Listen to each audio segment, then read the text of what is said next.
Oi pessoal, tudo bom com vocês? Sejam bem-vindos ao meu canal Escrever e Viver. E eu vou falar para vocês hoje sobre a fragilidade da identidade nacional do brasileiro. Eu sempre pensei muito sobre isso no Brasil, sobre a minha relação comigo mesmo como brasileiro e a minha relação com as outras pessoas do Brasil, com os outros brasileiros, dentro e fora do próprio Brasil. O Brasil é um país muito diverso, de norte a sul. A identidade, tanto nacional quanto coletiva, ela se revela não só pela questão da identificação com o outro, mas também por meio da negação. Então, quando a gente vê esses conflitos, não só no Brasil, mas em outras nações, a respeito de negação do que é a essência ali do nacional, né? Isso não acontece só no Brasil, não. Isso acontece na Europa. Até hoje, em alguns países europeus, há alguns conflitos. A nossa diversidade é muito maior em relação aos europeus, mas lá também há diversidade. Dentro de um mesmo país, por exemplo, eu já morei na Áustria, em Graz, é um lugar muito multicultural, uma cidade muito multicultural. Eu não consigo imaginar na minha cabeça o austríaco nem o alemão como uma coisa só, nem o francês. Eu morei na Alemanha, em Colônia e também em Munique. Eu não consigo imaginar o alemão naquele estereótipo que o brasileiro tem dele do loiro, do olho azul. Inclusive no Brasil, qualquer um que tem o cabelo um pouquinho mais amarelo é dito pelo próprio brasileiro como alemão. Né? E isso, para mim, é tão vazio de sentido. Quando eu morei na Alemanha, apesar de ter visto muitas pessoas loiras, dos olhos azuis, sim, natural, mas eu vi muita gente, muito mais gente branca do cabelo preto. E pessoas também que pareciam brasileiras, pessoas, porque o brasileiro é muito diverso, o brasileiro pode parecer alemão, ele pode parecer sul-africano, ele pode parecer asiático, né?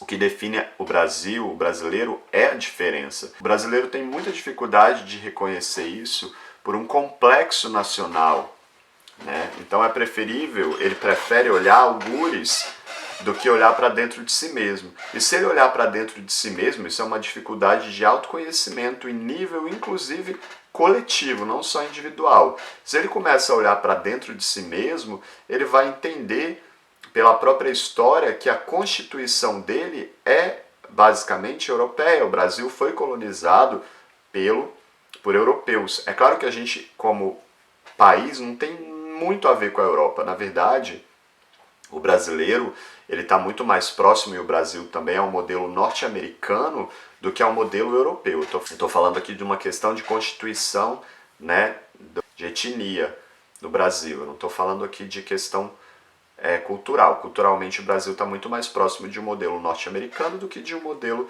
europeu.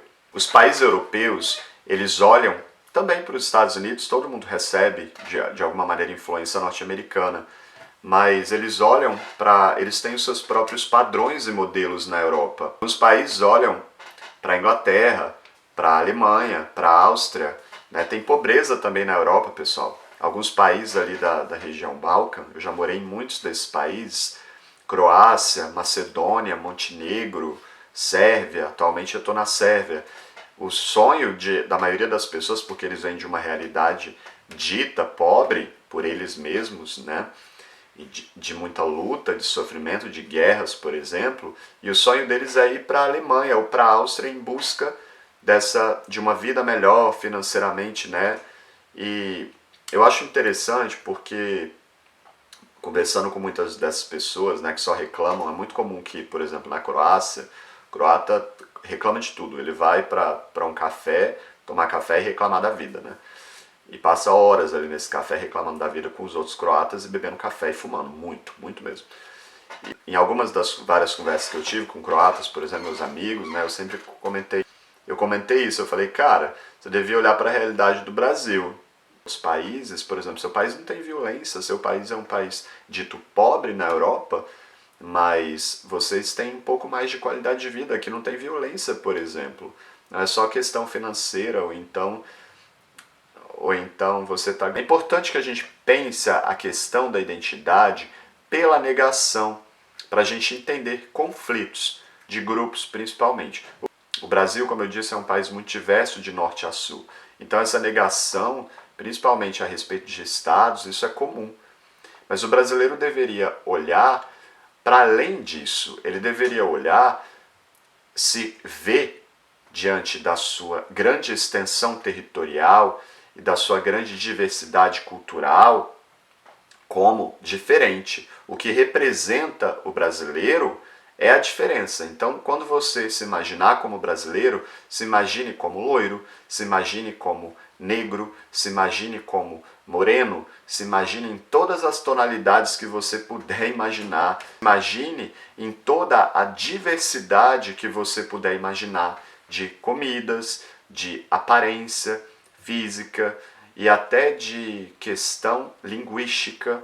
O problema é que no Brasil, o Brasil é um país com grande desigualdade social, então há uma separação do que é nacional e do que é popular. O que é nacional não é dito popular no Brasil e o que é popular também não é considerado nacional. Apesar de o Brasil ser um país bastante informal, independente de qualquer classe social, o Brasil é um país de grandes contrastes, então, socioeconômicos. Então ainda há um abismo separando o rico do pobre.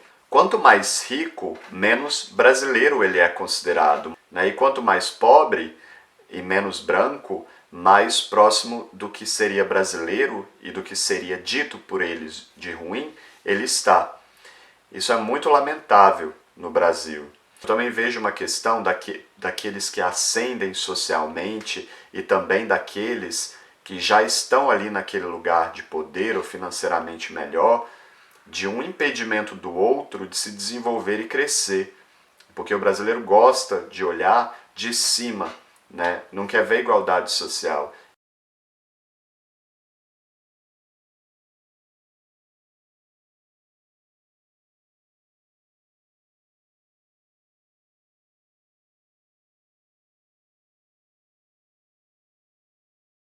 Está relacionado, acredito, a uma revolta com a própria condição de um país dito de terceiro mundo, né, e todas essas questões. É muito colocado também, inclusive aqui no YouTube, né, qualquer um que tem um sobrenome aí europeu, usa isso para se validar aqui como autoridade na internet.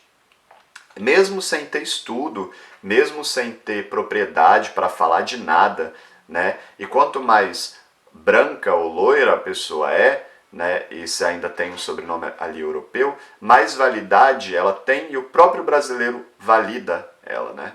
De toda a classe social, mas principalmente isso ocorre pelas massas. Se o brasileiro não aprender a se desconstruir, a se entender como diverso e múltiplo, ele vai ser sempre facilmente manipulado, ele sempre vai estar nesse discurso algures e ele sempre vai ficar muito vulnerável ao outro.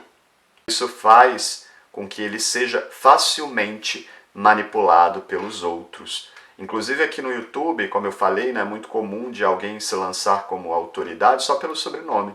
Isso é a coisa mais ridícula que existe no Brasil. Por quê? Porque todo mundo sabe que o Brasil é um país colonizado por europeus, né? Tá no brasileiro, mesmo que o nome dele explícito ali não seja europeu, uma influência europeia.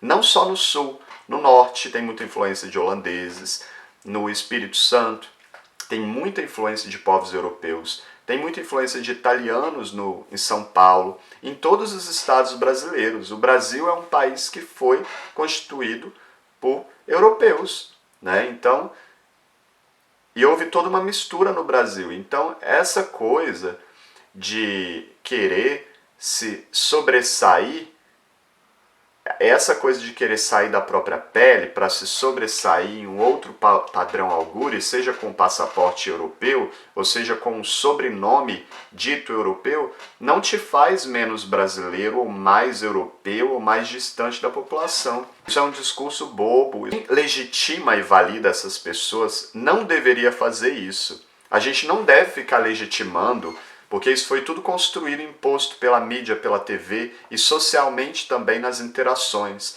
Então, quando alguém vem, por exemplo, falar para mim, eu pergunto o nome da pessoa, a pessoa fala o sobrenome junto. Eu viro para a pessoa e falo assim, eu não estou perguntando o seu sobrenome, eu estou perguntando o seu nome. Eu não quero saber o seu sobrenome. Eu não estou interessado. E eu acho que ninguém deveria ficar interessado. Uma outra questão, galera. Olho azul, cabelo amarelo, o dito loiro, não é qualidade. É apenas característica. né? Não é um status. Agora no Brasil, porque a pessoa tem o cabelo numa tonalidade mais amarela, ou porque a pessoa tem o olho mais azulado ou mais esverdeado, né? Ela é colocada ali como alemão automaticamente. E por que ela não pode ser brasileira? Eu consigo ver o loiro como alguém que representa também o Brasil, mas não só ele, o moreno, e eu também não acho legal colocar só ele ali como representativo, porque isso é uma falácia, né? O Brasil, o que representa o Brasil é o loiro, o moreno, o asiático, o branco, o negro, todas as outras tonalidades que você pode ver. O Brasil é muito diverso, é isso que mistura gera e é isso que revela a gente como a gente é brasileiro. Então você tem que se sentir nessa multiplicidade, nessas várias facetas como brasileiro para se entender como povo,